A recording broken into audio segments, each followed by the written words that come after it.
Well, Madam Lieutenant Governor, thank you for doing this. Oh, thank you for having me. Of course, we're less than 6 months away from the election. Isn't that shocking? It happened quick. Yes. In your mind, what's at stake in this election?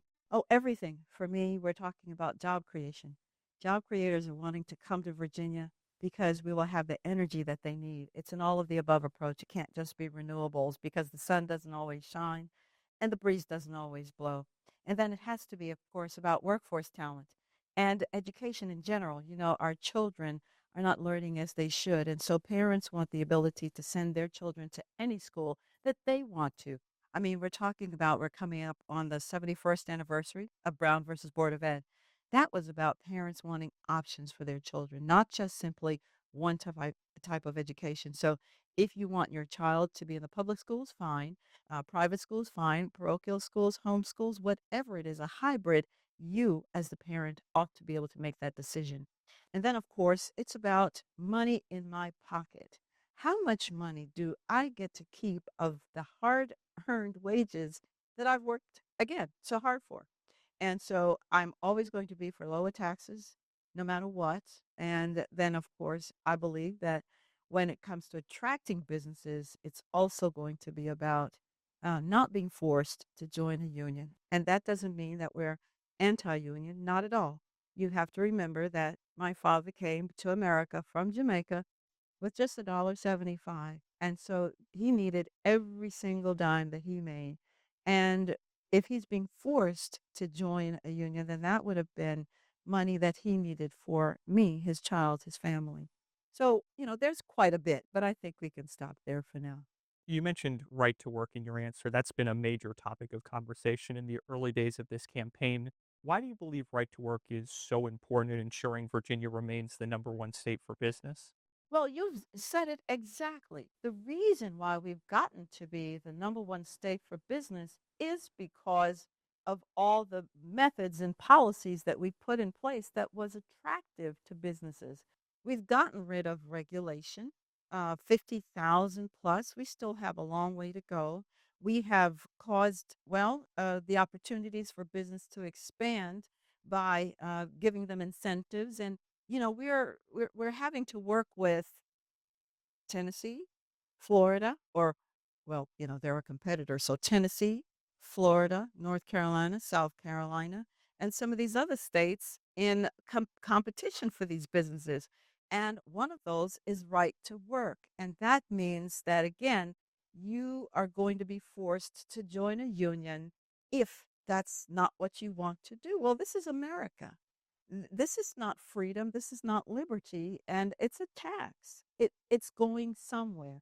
So I believe that we have to continue to be one of the 26 states, including Guam, by the way, that protects that work of freedom. Otherwise, businesses will either not come to Virginia, or those who are already here will not expand in Virginia, or they'll just pick up stakes and go to the other states.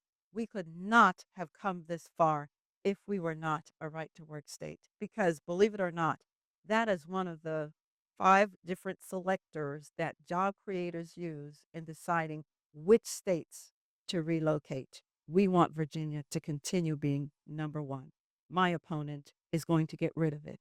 We need to hear from her. Where is she really? Because she has said that she is against getting rid of right to work. She said that, well, it's an old law and that it's been altered and reformed over the years. It's never been. It's never been altered since 1947 when it was first enacted, and it's never been reformed. So I don't know what she's talking about. I think, frankly, it's a lie. I'm going to call her out on it. It's a lie. And then she also said that notably, quote, it was a right to work. There was never a bill to get rid of it in the General Assembly this year. Well, that was a half truth because what she didn't tell the general public is that there was a bill to enshrine it in the Constitution that the workers of Virginia wouldn't have to be forced. And so, yeah, that was a half lie, and a half lie is still a lie. I want to ask you a couple more economic questions before we get to education. I want to ask you about some of the federal cuts and how they're affecting Virginians. The University of Virginia's Weldon Cooper Center found that Virginia is expected to lose about 32,000 jobs this year. They added Virginia's labor market outlook for 2025 reflects a broad based slowdown. My question is, are you concerned that some of the policies that President Trump has enacted at the federal level is going to hurt Virginia's economic well being? And if you're elected governor, what would you do to counter those? Well, I can tell you from my real world experience that I have lost a job. I know what that feels like. We don't want anyone to lose a job. And so that's why in Virginia, we have created over 250,000 jobs, job openings that are still there for the taking. And as a matter of fact, there are more people working since we came into office in 2021 in our administration than before. And so we have created about another 276,000 jobs. And as we're continuing to see what's possibly happening on the federal level, we've tried to account for that because, well, what we have done is we are having job fairs. We immediately set to work because, we know how to make things work in Virginia. We're not reacting. We're planning. And so we have job fairs. We usually use Wednesdays in my office as Workforce Wednesday, and we tee up what the next job fair is. We tell the people of Virginia, if you want to continue in your field, we will train you for that. If you want to upskill, we will train you for that. If you have an idea for a business, we will help you to get your own business up and running. In fact, since we've come into office, we have helped new startups, 15,000 new startups that never existed. That's progress. And as a result, these companies are going to need energy. And that's a good problem to have because in 2020, when we were looking at the stats, Virginia was importing its energy to the tune of 20%. Well, now we are importing 40% of our energy into Virginia. We're not making enough. Again, a good problem to have because it means progress. It means business, job creators like what we're doing in Virginia, and they want it to continue. So that's why we need an all of the above approach to energy. It has to be, yes, clean coal, oil, renewables, yes, nuclear, natural gas, etc. So all of the above. My opponent is only for one type of energy. And let me tell you, I visited a gentleman. He has an auto collision place. And he said, these cars here, I need gas in order to paint them. Electric won't do it. He said, I need so many thousand BTUs of energy. So if it were my opponent, Abigail Spanberger, she would shut his business down and all those people would lose their jobs. Look, we have to be competitive. There are 10 states who are doing very well in all of the country. Virginia is one of them. And with me as governor, we will remain the number one best state for business, for job creation. You've been criticized by your opponent, who you mentioned there, former Congresswoman Abigail Spanberger, for how you reacted to federal workers in Virginia losing their job. You said, while you don't want anyone to lose their jobs, the media is making it out to be this huge, huge thing.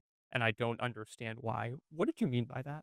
Well, what I'm saying is what I've already said, which is I know what it's like to lose a job. Many people know what it's like to lose a job. We know how to get people back to work. And I'm sorry, but the media has not concerned themselves with what else is happening that we're discovering. And we have a way to get people back into work. I just talked to you about workforce, but that's all she has to really hit me with. And when we already prepare for job fairs, when we already prepared to put people back to work, well, let's see what else is happening in the country. We are finding that DOGE is finding, for example, in the Department of Education, that there's a $4 billion fund for COVID, and nobody was giving any receipts on the amounts that they were drawing down. And now that DOGE is requiring everyone to, before you're reimbursed, you've got to upload a receipt. Nobody has put in a receipt, and so therefore they're not getting any money out. That tells us there have been problems. Now, are there ways to do the cutting? Yes. But I mean, we know how to prepare to put people to work. That's what I've done when I created my own business, and I created my own business in the height of the recession. Who starts a business in a recession? Winsome does. And so I know what it's like. I know what it's like to have to um, pay my workers. And here it is Friday, and I'm trying to figure out how do I meet payroll. But I've never missed a payroll. I've missed a payroll for me, but not for my workers. So I have had to sacrifice. I know how to do this. I'm not new to leadership. You mentioned education, your opening answer. You mentioned school choice. You've been a supporter of school choice dating back to your time in the General Assembly. And as Lieutenant Governor, in an op ed last year, you said students stuck in schools because of their zip code deserve a lifeline, not an outdated one size fits all approach that will hold them back even further. Why do you believe Virginia's current system is outdated? And what do you want to do to fix that as governor? Because I'm hearing from so many parents, I'm hearing, and we've done surveys, a supermajority of Black parents, of Latino parents, Asian parents, urban parents, rural parents, they want the ability to send their child to any school that they want to do so. It shouldn't be that the only option they have is the public school unless you can pay for it. You have enough money to do so. I remember one Black mother said to me that she said to the previous governor, the previous Democratic governor, when she asked him to please help me by voting for my ability to choose a school for he said, "Well, it would only be about $6,000 that you would get. It wouldn't be enough." And she said, "If I have to work 2 and 3 jobs to send my child to any school, let me have that option." And that's what we're saying. Whatever you as the parent want, why would I, as the governor, stand in the doorway of a parent and say, "No, only one option for you"? No, that's not going to happen because it was an education that pulled my father out of poverty when he came to America with 7 quarters. It was a good education that pulled me out of poverty because I have to find my own way in this world. I have to make my own way, and it is a good education that will pull everybody out of poverty. That's what I'm about. Opportunity. I want to ask you about reproductive rights. As you know, currently in Virginia, abortions are legal in the first two trimesters, and then in the third trimester, if the life of the mother is at risk or if a fetus isn't viable. You've previously, in the past, expressed support for limiting a woman's access to abortion, whether when a fetal heartbeat can be detected in a Newsmax. I never said limiting access. What I don't think anybody would be surprised that I'm pro-life. What I'm saying is we will support a mother, we will support life. And of course, what I want to know from my opponent is what is the limit?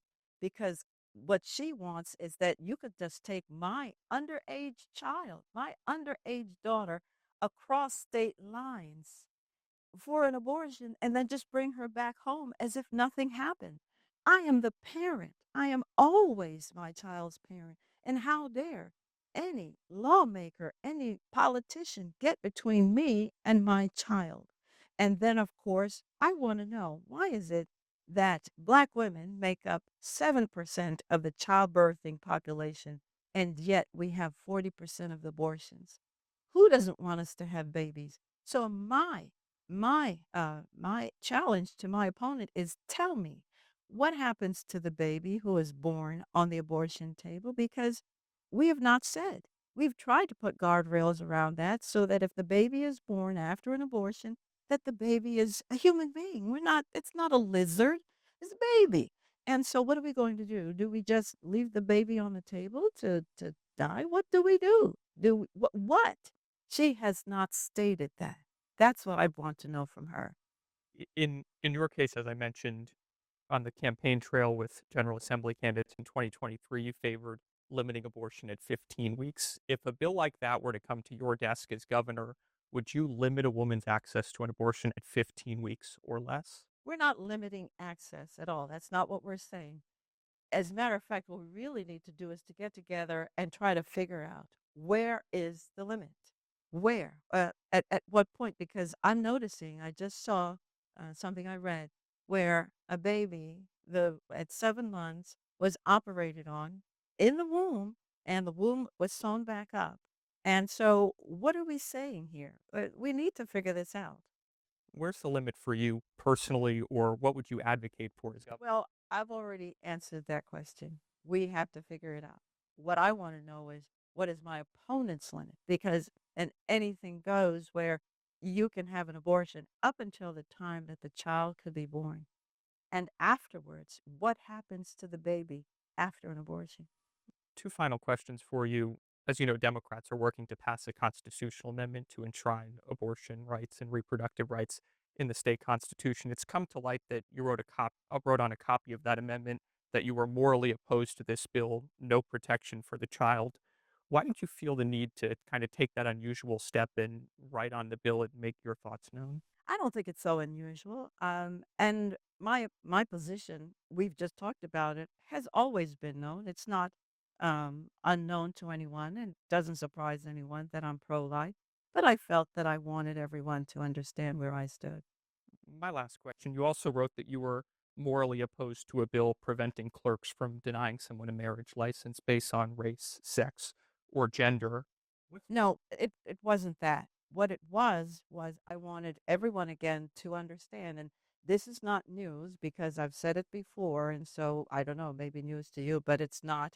I've been asked this question, answer the question. I merely wanted everyone to understand that I want that someone of faith would not be forced to perform a marriage, but a civil union, fine. so what I just to follow up, does that mean you're opposed to same-sex marriage in Virginia? Are you for, you said, civil union? Do you Civil unions, fine. But when it comes to marriage, because it's a religious issue, I don't want a person who has religious faith to feel that they're forced against their will. It's freedom of religion, the First Amendment. those are my questions. Is there anything you want to add that you think is important for our viewers to know about this campaign? That we must win in Virginia because, well, of course, for all the reasons I've stated, we want to make sure that job creators continue to come to Virginia. My opponent's ideology would never have gotten us to be the number one state for business. And she's going to raise our taxes. She's going to raise all kinds of taxes. It's just not a healthy environment.